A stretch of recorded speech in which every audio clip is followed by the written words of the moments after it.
Welcome back, guys. We got a good one. We got the German Wars of Unification. This series is going to lead us through the Austro-Prussian Wars, and a little bit before that, we're going to start in 1864, the Battle of Mysunde. Glad you're here with me. If you're new here, this is what we do. We react to history. Make sure you hit that like button, and if you like what you like, if you like what you see and you hear, hit that subscribe button. Lego. House of History.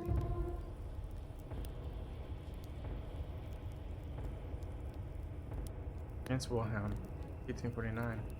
Whoever wants to govern, Germany must conquer. Spring 1862. A Prussian diplomat in Paris receives a telegram. Periculum in mora. Dépêchez-vous. Danger and delay. Make haste. Is that Latin? In the Kingdom of Prussia, a great crisis had taken hold. The Conservatives, the Crown, and the ever-growing Liberal parliamentarians were locked in an endless conflict with no end in sight. There we go. The source of this strife was a crucial issue: military budgetary spending and reforms. As tensions rose and tempers flared, the Liberals began to radicalize, driven by a fierce determination to achieve their goals at any cost. By the time spring arrived, an incredible 230 of the 325 deputies were firmly aligned with Liberal factions. But the Crown was not content to sit idly by and watch the Liberals seize power. In a bold and daring move, the King dissolved the Parliament and issued re-elections multiple times, hoping to break the hold of the Liberals and restore order to the kingdom. Yet, to his surprise, each time the elections were held, the Liberals emerged even stronger than before, their numbers bolstered by new supporters and their resolve hardened by the struggle. The fires of unrest continued to rage unabated among the politically inflexible conservative faction, their voices growing ever louder in their desperate desire to break free from the constraints of the constitutional system. But the king, determined to preserve the stability and integrity of the kingdom, refused to be swayed by their fervent pleas. Rather than return to the days of absolutism, he proposed to abdicate in favor of his liberal-minded son, the illustrious Crown Prince Frederick. It was a pivotal moment in the history of Prussia, one that would be forever etched into the annals of time, and it was the Minister of War, Albrecht von Roon, who played a key role in shaping the course of events to come. Summoning the Prussian diplomat stationed in Paris with a swift and decisive telegram, he set in motion a chain of events that would forever alter the destiny of the kingdom. For the diplomat, it was the moment he had been waiting for. His finest hour had come, and with it, the finest hour of the Kingdom of Prussia. He returned to Berlin with a sense of purpose and determination, ready to take up his duties and do his part. And so it was that Otto von Bismarck stepped onto the stage, a towering figure of history. He would guide Prussia through 11 turbulent years, which would culminate in the unification of Germany.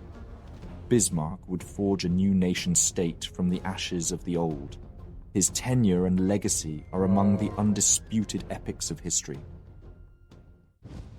Politics is no science, it is an art, and anyone without the knack for it should leave it alone. Otto von Bismarck. For nearly half a century after the crushing downfall of Napoleon and the renowned Congress of Vienna, Prussia sat idly by on the periphery of European power politics, content to steer its course in the shadow of greater nations, sidestepping and shying away from the tumult of conflict. With care, it maneuvered to avoid incensing its formidable neighbors, bowing before Russian dominion over its foreign policy. Prussia was the sole major European power that remained neutral during the turbulent Crimean War. To some, the once proud kingdom seemed anachronistic, its status as a member of the great European powers concert rendered obsolete. However, and by the way, the power concert is the quintet the UK, France, Austria, Russia, and Prussia.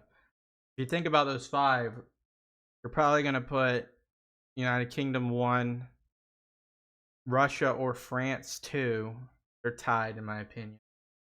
Austria 4, but really Austria, they have their moments. And then Prussia 5, obviously. All was about to change in a blaze of political and military energy that would astound Europe. In 1859, the Second Italian War of Independence cast light on the urgent need for military reform in the Prussian army. It was time to ready themselves for the challenges that lay ahead. The call for military reform was led by the new regent, Prince William of Prussia, an illustrious man already 61 years of age, deputizing for his older brother, incapacitated by a series of debilitating strokes. During this era, there was much heated debate regarding the unification of German-speaking territories. While serving as military governor in the Rhineland in 1849, William nurtured relationships with like-minded small German liberal activists who advocated for a Prussian-led union. This small German solution stood in sharp contrast to the large German alternative that would have cemented Austria's dominance as the largest and most potent German state of the early 19th century. In the stirring days of autumn in 1862, Bismarck strode into the halls of power in Berlin, assuming the post of minister-president. He set out to forge an understanding with the majority of deputies, preserving the crown's power and the army's excellence, as he penned in a missive to the crown prince. Yet no compromise was forthcoming. Instead, Bismarck launched sweeping military reforms, defied parliamentary authority to collect taxes, and warned civil servants that disobedience and political engagement with the opposition would be met with swift dismissal. So he's acting like he's the top guy. In September, during his inaugural appearance before the Budget Committee, Bismarck declared that the moment had arrived to utilize the Prussian army to settle the German question once and for all, with a resounding call for blood and iron. This now famous phrase became the hallmark of his illustrious career. Parliamentarians were left seething. This move swiftly established him as the preeminent figure of influence over the monarch, eclipsing all rivals. In Berlin, the ominous shadow of international political inaction was threatening to shatter Prussia's grip on the German question. While Bismarck grappled with stonewalling the chamber in 1863, the Austrians were already forging ahead with their own reforms, which promised to reinvigorate the German Confederation. The Prussian minister-president's achievements in foreign policy seemed meager, to say the least. He succeeded only in blocking Vienna's reform project and continued to rebuff its overtures to join the German customs union. I'm reading this. In 1833, the German customs union was established by a coalition of German states to administer tariffs and economic policies across their territories. Although the formal inception of this union began in 1834, its groundwork had begun in the making in 1818 with the creation of various custom unions and money. His tenure appeared tenuous at best, and his dismissal seemed inevitable in the face of parliamentary resistance. However, a war was on the brink of breaking out. This Danish War of 1864 would be the crucible that transformed Bismarck's fortunes. Is this Schleswig? Only 3 people have ever understood the Schleswig-Holstein question. Schleswig. One is dead, one has gone mad, and I have forgotten. That's the, he's in London, I believe. Forgot. Lord Palmerston. Yep. On November 15th, 1863, Frederick VII of Denmark breathed his last breath, plunging the land into a crisis. With no direct male heir to claim the throne, a fierce dispute erupted over who held the legitimate hereditary right to rule over the duchies. In the early 1850s, a series of international treaties had been forged, ensuring that the new King of Denmark, Christian of Glucksburg, would ascend the throne on the same terms as his predecessor. However, in 1863, the situation was thrown into disarray when a rival claimant emerged, Prince Frederick of Augustenburg. The Augustenburgs had long held a claim to the duchies, but Prince Frederick's father had relinquished this claim as part of the Treaty of London in 1852. The once clear waters of succession were now murky and fraught with tension. In 1863, Frederick of Augustenburg made a daring declaration that he was no longer bound by the Treaty of 1852. With unwavering defiance, he boldly proclaimed himself as the Duke of Schleswig-Holstein. His call was like a beacon to the German nationalist movement, who rallied to his cause with fervor and zeal. Meanwhile, the new, inexperienced king, Christian IX, ascended to the throne. He was faced with a volatile and explosive domestic situation as German and Danish nationalist sentiments clashed in a bitter struggle. The people were divided, and the kingdom teetered on the brink of chaos. The newly crowned monarch became increasingly worried as he contemplated the prospect of political unrest. Then, he made a bold move, signing the November Constitution of 1863, which aimed to integrate the Duchy of Schleswig into the Danish unitary state. However, this noble act was met with scorn by German nationalists. And of course, this is the hard thing because there are so many German-speaking individuals in Schleswig. Obviously, there's German in Mecklenburg and Holstein. In Schleswig, there are German speakers for like the bottom half, a good amount of them. Just, it's not going to make anyone. It's not going to make anyone feel, good about this when this happens. Who regarded it as a most grievous affront. By the way, I will mention real quick, if you guys are avid watchers of me, you guys will already know that we did Schleswig-Holstein Wars. I think there was a version 1 that happened maybe a little bit long before this, and then this is the second version, the Schleswig-Holstein Wars. So be sure to go watch that for more context. So just gonna see how this person particularly goes about this. The Austrians and Prussians, staunch opponents of the Augustenburg claim, vehemently opposed Denmark's decision, insisting that they abide by the terms of the Treaty of 1852. In December, the Confederal Diet witnessed an intense exchange of words and negotiations as the parties involved attempted to reach a compromise.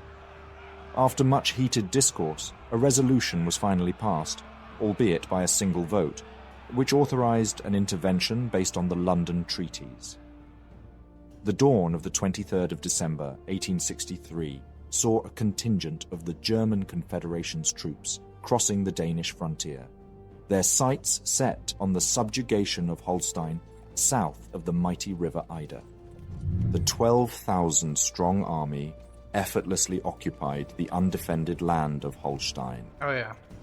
The prize that lay ahead was Schleswig, fiercely defended by the Danish forces. A much greater force was needed to ensure success. Not to mention that the Danish had a superior navy, because a lot of the trade kind of goes through these paths. So it's impeccable, not impeccable. Imperative that the Danish have a formidable navy, and they're going to use them. Should have used them more, but they're going to use them. Undeterred, the powers of Prussia and Austria acted forward in unison, announcing their readiness to invade Schleswig, but only in their capacity as European powers, not as representatives of the German Confederation, and strictly on the basis of the Treaty of 1852, not in support of the Augustenburg claim. In a show of force, the Allied army, under the leadership of the venerable Field Marshal Friedrich von Wrangel, descended upon Schleswig on the 1st of February 1864. Their advance across the Eider was met with fierce opposition from the Danish forces. The following morning saw the beginning of a violent clash as a Prussian vanguard engaged the Danish forces at Mysunde. Here we go.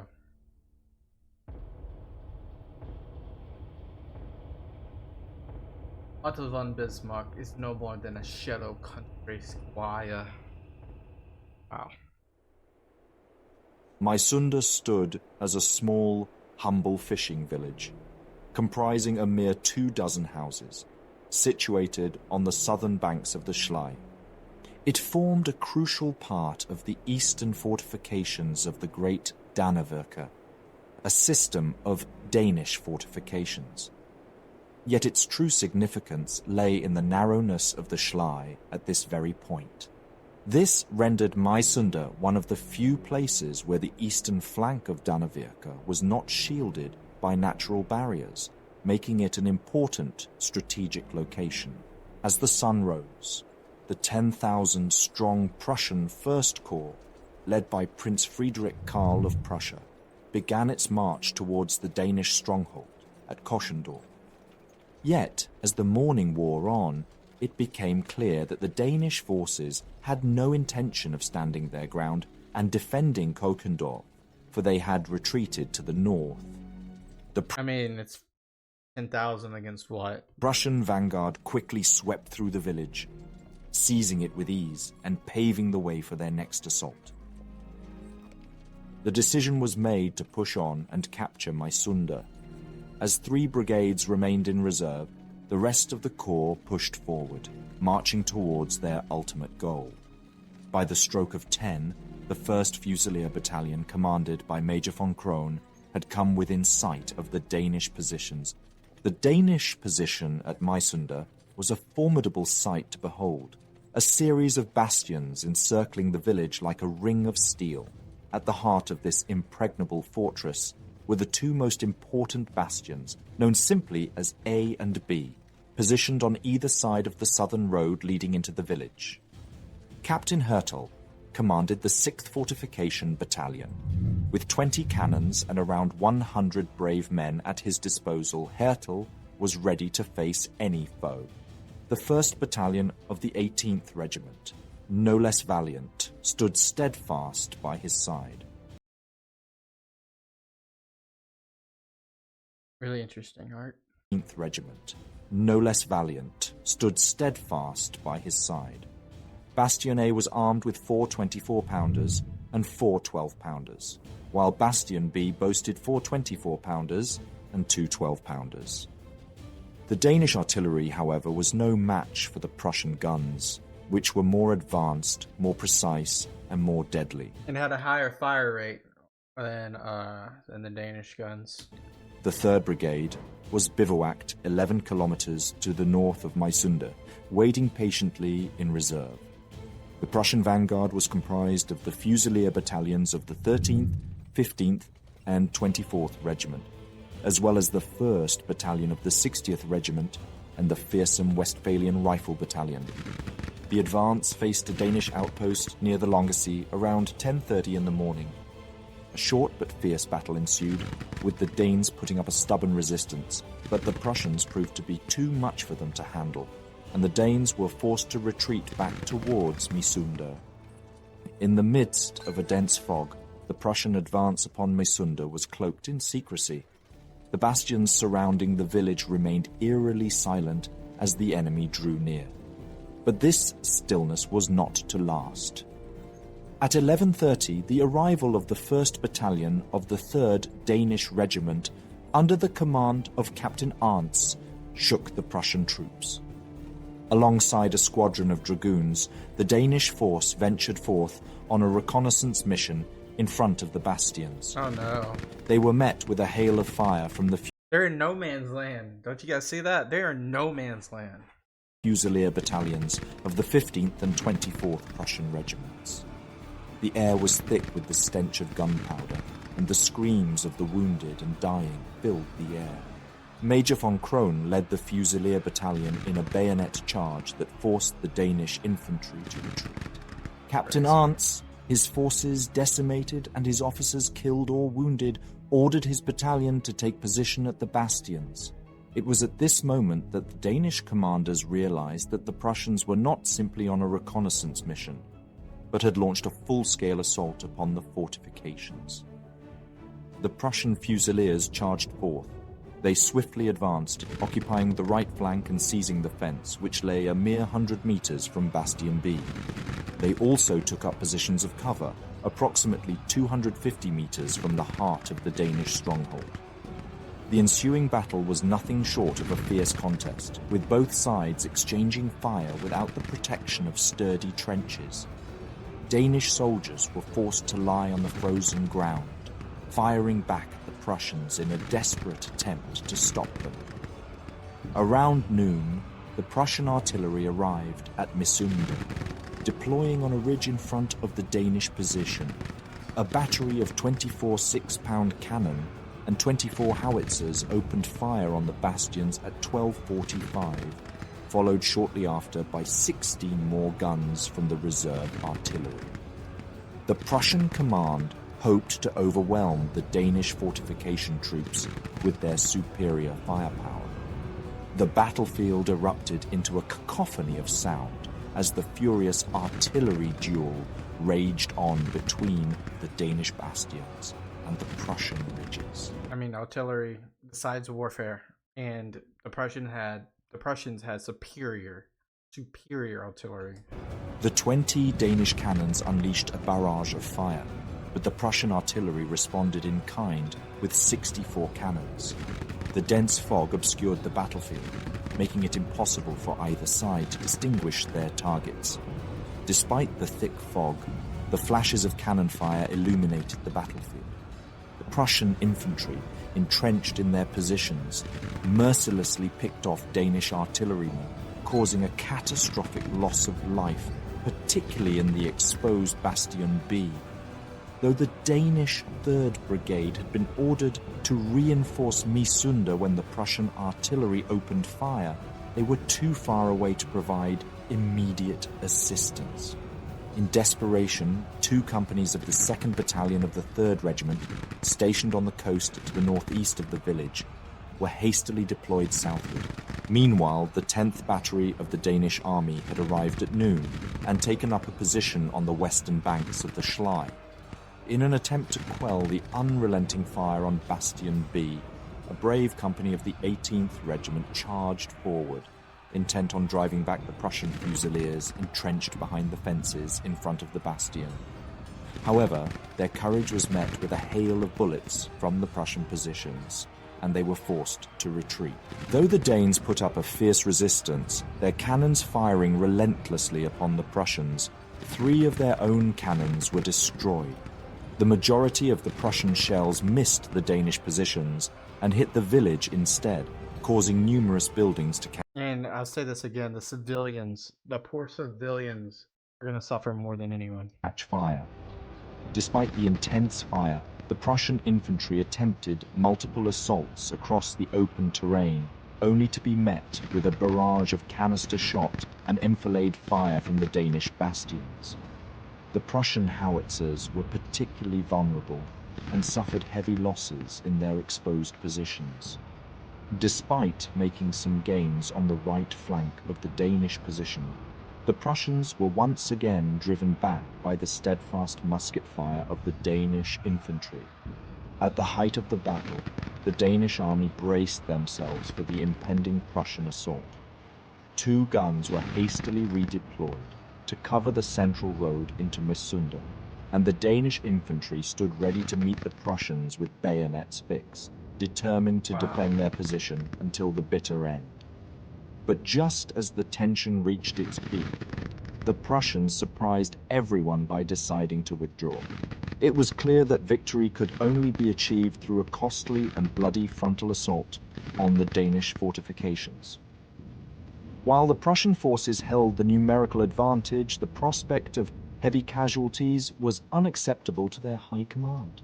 And so, as the sun began to set on the battlefield, the Prussian forces slowly began to pull back, They know that they need those men for another day. leaving behind the smoldering ruins of the village of Mysunde as a stark reminder of the fierce battle that had taken place there. The battle between the Danish and Prussian armies had taken its toll, with bloodshed and loss on both sides. The Danes had suffered a total of 141 casualties, including 9 officers and 132 enlisted men. The Prussian army had also paid a heavy price for their aggression. with 12 officers and 187 enlisted men falling in battle. The most significant losses were in the Fusilier Battalion of the 15th Regiment, with 60 dead, followed by the 2nd Battalion of the 60th Regiment, which had lost 40 soldiers. Despite their losses and frankly their defeat, the Prussian infantry and artillery were highly regarded for their remarkable performance on the battlefield. The conflict, indeed, marked a critical moment, as it was the first examination of the new Prussian army following the reforms. The triumph of the Danish army at Mysunde was of great significance, as it prevented the entrapment and encirclement of the Danish army at Dannevirke. But the war had only just begun. The following day, Austria faced a Danish army at Königshügel. It would be a fierce clash between one of Europe's mightiest empires and the outnumbered Danes. Wow. Thank you very much for watching this. This was a really interesting video. Like I said, we've already seen the Schleswig-Holstein Wars prior. This gives us a different perspective in terms of like the German nationalist movement and like the leading up to the Prussian military reform by Otto, and as well as like just like a different version of the animation when it comes to the battle. So really cool. And like the Danes, they held their own. They held their own on that little fortress area. What do you call it? I forget what they call it, but they basically held their own. And Prussians, they just did not want to lose more. They did. They almost lost 200 casualties. Usually the aggressor does lose more in any fighting. Now they probably would have overwhelmed them and won, but they could have lost a ton more soldiers that they did not feel like they needed to. This was a fun video, the first video I think I've ever reacted to for House of History. So guys, go check them out and give them a subscription as well. It's gonna be fun. This is, I think, one of 12 videos that we got to watch for German Wars of Unification, which is like a preview with Schleswig-Holstein War, I believe, and then we get into the Austro-Prussian Wars. The context is needed, so this is why we're doing these first videos. But thank you guys so much for watching. I appreciate every single one of you. Hit that like button, leave a comment down below. Always hit that subscribe button if you haven't already. Peace out. Bye bye.